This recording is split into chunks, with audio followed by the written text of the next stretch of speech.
That's the secret of the universe, as far as humans are concerned in their present evolutionary stage.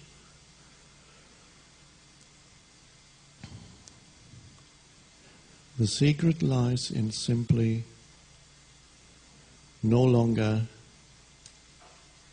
internally resisting, denying, or running away from what is at this moment, this whatever is at this moment. To find an inner alignment with the form that this moment takes. And the conceptualized egoic entity can't do that. But you can do that. When you see the truth of it, there's the possibility of living in a state of yes to what is, an inner yes. The conceptualized egoic entity lives in the state of no to what is.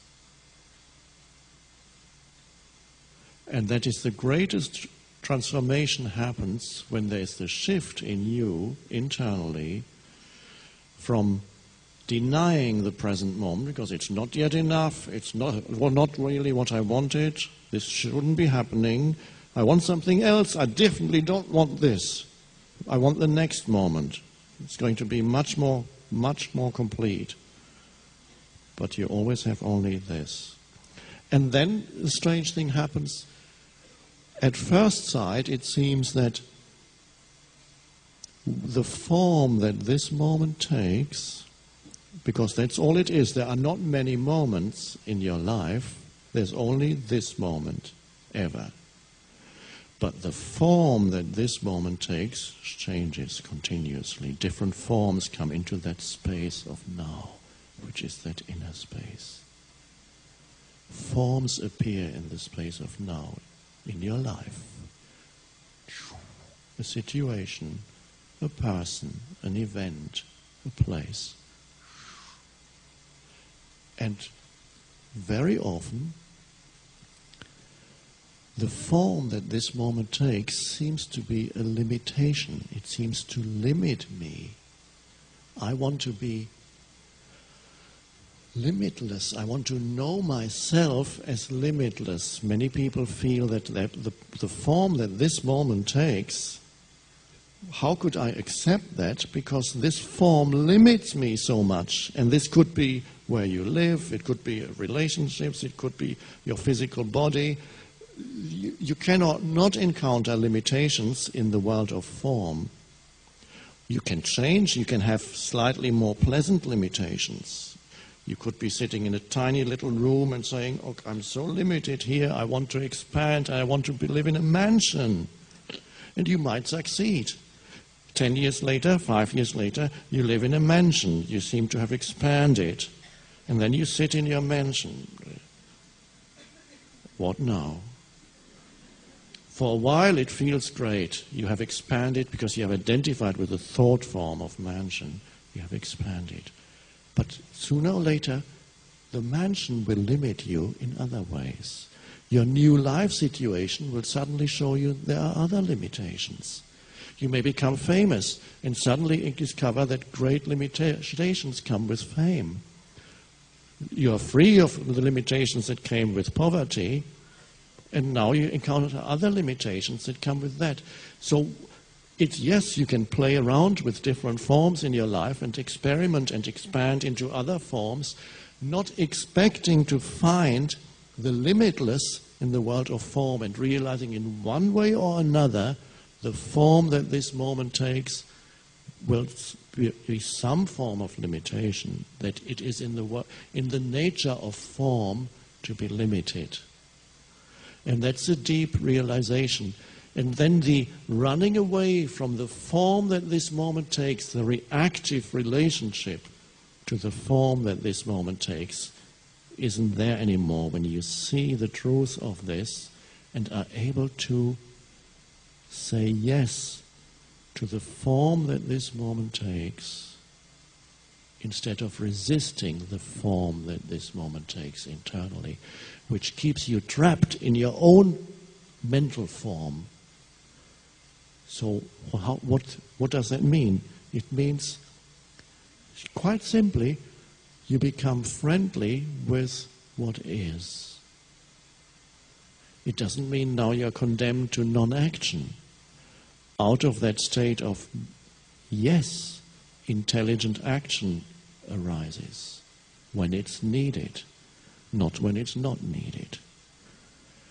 You embrace what is, even if it seems very limited or limiting, because it already is.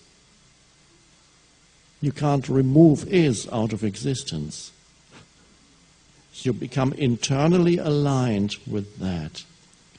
So when you say yes to what is, space arises, so to speak, around what is. This is a way of speaking, but that's all we can do here.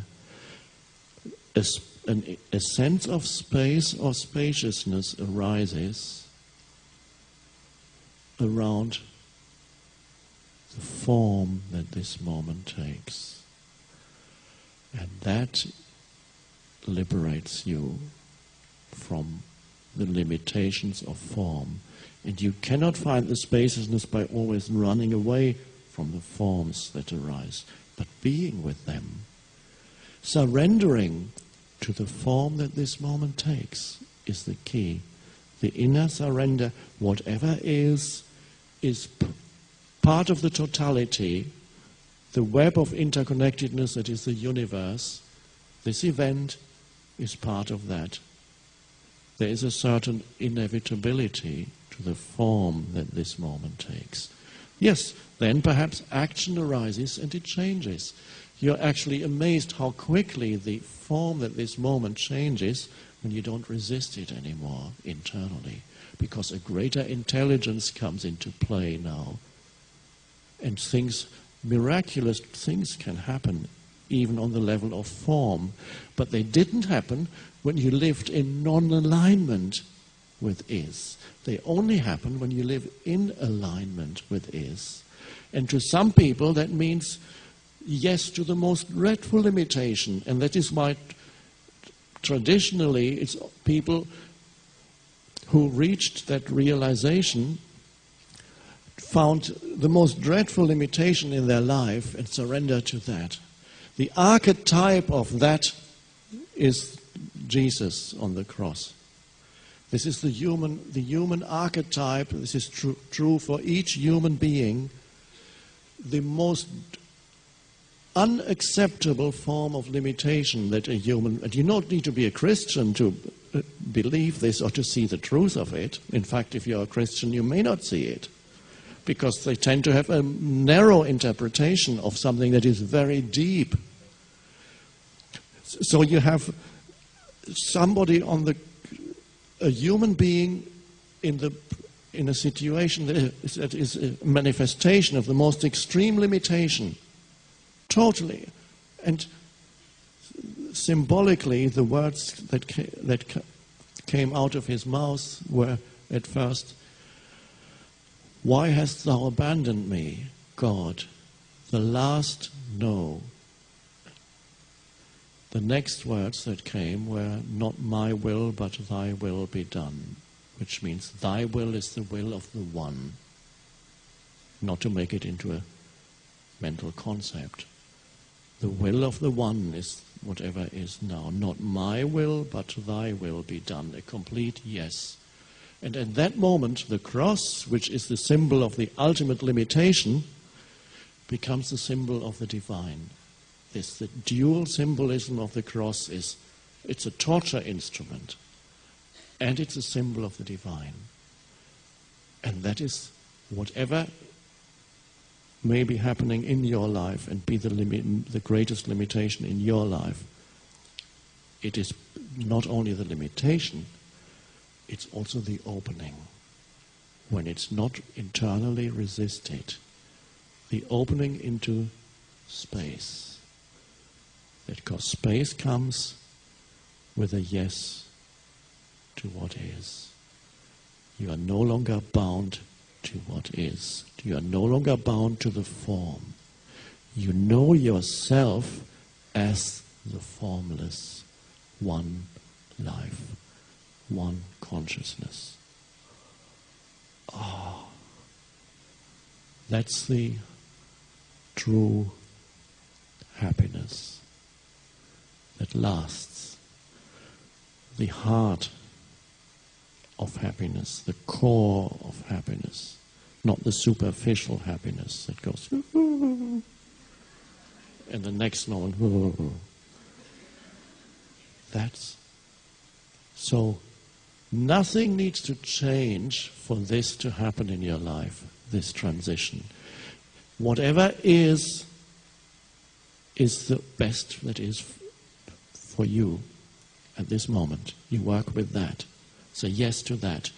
And don't believe the mind when it says, okay, I'll say yes when I get this out of the way. And enormous power moves into your life. The very intelligence of the universe manifests through this form, which then becomes an opening. And it's the end of suffering. The end of the suffering entity. You may still get a toothache from time to time, but that is how it is too. You surrender to that also. Surrender.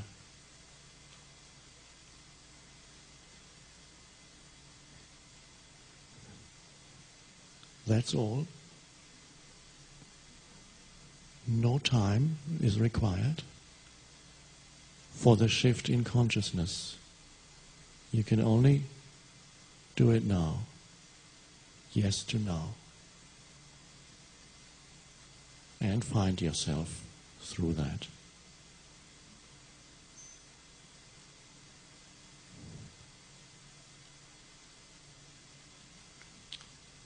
Thank you.